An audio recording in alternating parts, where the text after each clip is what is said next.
Hello കൂട്ടുകാരെ, നമുക്ക് ആമസോണിനെ കുറിച്ച് അറിയണ്ടേ?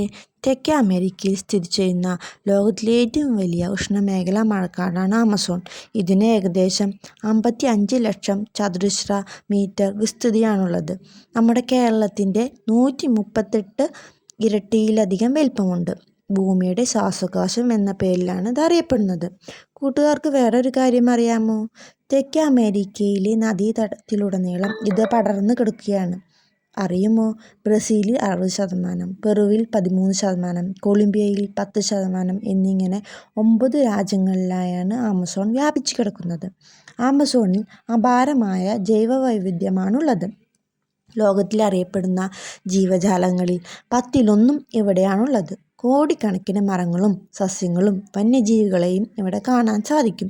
ലോകത്തിലെ ഏറ്റവും വലിയ പാമ്പായ ഭീകരജീവികളെയും ചിലന്തികളും സൂര്യപ്രകാശത്തിലെ നരഭോജികളായ പിരാനകളും കോടിക്കണക്കിന് മരമറിയുന്ന ചെടികളും നടന്നു നീങ്ങുന്ന മരവും ലോകത്തിലെ ഏറ്റവും തുളച്ചു കയറുന്നത് പോലെ വേദനിപ്പിക്കുന്ന. എന്തുകൊണ്ടാണ് ആമസോണിനെ മഴക്കാടുകൾ എന്ന് വിളിക്കുന്നത് എന്നറിയണ്ടേ? വർഷത്തിൽ 2000 മുതൽ 3000 മില്ലിലിറ്റർ വരെ മഴ പെയ്യുന്നുണ്ട്.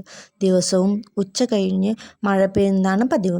ആകെ ഈർപ്പം 80% മുകളിലാണ്. അതുകൊണ്ടു തന്നെ എപ്പോഴും നനഞ്ഞു കിടക്കുന്ന കാടുകൂടിയാണിത്. ആമസോണിനെ നമുക്ക് 3ആയി തരംതിരിക്കാം. മേലാപ്പ് നില, ഇടത്തട്ട് നില, തറനില എന്നിവയാണവ.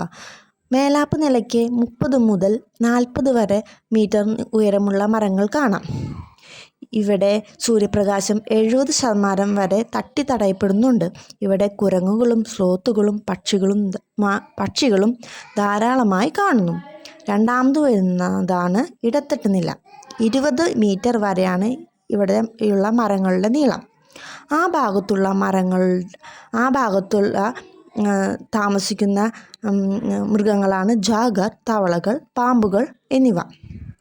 മൂന്നാമത്തേതാണ് തറനില. സൂര്യപ്രകാശം 2% മാത്രം എത്തുന്ന ഇടമാണിത്. ഇവിടെ എപ്പോഴും ഇരുട്ടാണ്. ഇവിടെ പൂപ്പൽ, പ്രാണികൾ, ടാപ്പർ പോലെയുള്ള മൃഗങ്ങൾ ധാരാളമായി കാണുന്നു. ഇവ കൂടാതെ ഈ കാടിനിടയിലൂടെ ലോകത്തിലെ ഏറ്റവും ജലസമ്പന്നമായ നദിയായ ആമസോൺ നദി ഒഴുകുന്നുണ്ട്. 6400 കിലോമീറ്റർ നീളമുണ്ട് ഇതിന്. 1700 കൈവഴികളുമുണ്ട്. മഴക്കാലത്ത് നദിയുടെ വീതി 50 കിലോമീറ്റർ വരെയാകും. യാനോമാമി, കായോപ്പോ എന്നീ ഗോത്രവർഗ്ഗങ്ങളെ പോലെയുള്ളവ 400-ലധികം തദ്ദേശീയ ഗോത്രങ്ങൾ ഇവിടെയുണ്ട്.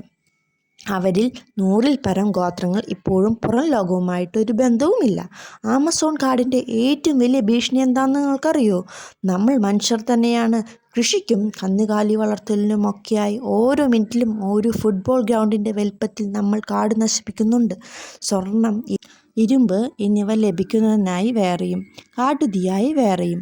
ലോകത്തിൻ്റെ 20% ഓക്സിജൻ ഇവിടെ നിന്നാണെന്ന് നമുക്ക് ലഭിക്കുന്നത്. ആമസോൺ ഉണ്ടാക്കുന്ന നീരാവി, അതായത് പറക്കുന്ന നദികളായി മാറി തെക്കേ അമേരിക്കയിൽ മഴ പെയ്യ്ക്കുന്നു. ക്യാൻസറിനും മലേറിയയ്ക്കുമുള്ള മരുന്നുകൾ 25% ആമസോൺ ചെടികളിൽ നിന്നാണ് ഉണ്ടാക്കുന്നത്. നമ്മുടെ ഈ കാട് 150 മുതൽ 200 ബില്യൺ ടൺ വരെയുള്ള കാർബൺ സംഭരിച്ചു വെച്ചിട്ടുണ്ട്. ചുരുക്കി പറഞ്ഞാൽ ആമസോൺ കാട് ഇല്ലെങ്കിൽ നമ്മുടെ ഭൂമിക്ക് ശ്വാസം മുട്ടും. എൻ്റെ ഈ വീഡിയോ ഇഷ്ടമായെങ്കിൽ എല്ലാവരും സപ്പോർട്ട് ചെയ്യണേ, സബ്സ്ക്രൈബ് ചെയ്ത് സഹായിക്കണേ.